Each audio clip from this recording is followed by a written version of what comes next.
Beneath the shadow of an ancient, gnarled oak in the heart of Eldritch Forest stood the old Church of St. Merrows.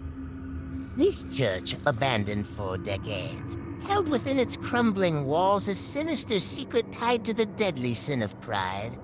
The tale begins with Father Ambrose, a devout yet imperious man who served as the parish priest during the early 19th century.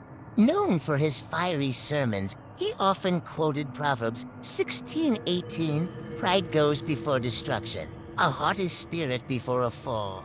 Unbeknownst to his congregation, these words foreshadowed his doom.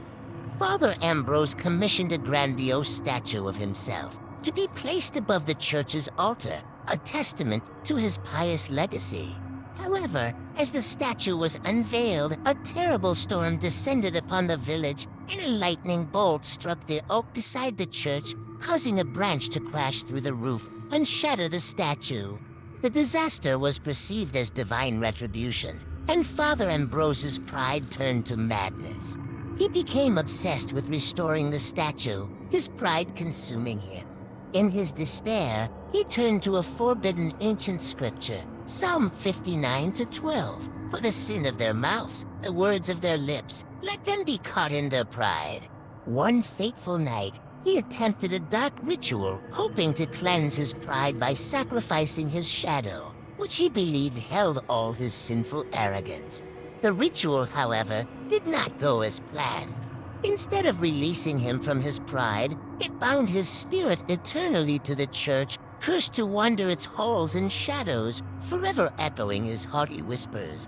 Decades later, an unsuspecting historian, intrigued by the legend surrounding the old church, ventured into. As he explored, he stumbled upon a faded fresco depicting Micah 6-8. "He has shown you, O mortal, what is good. And what does the Lord require of you?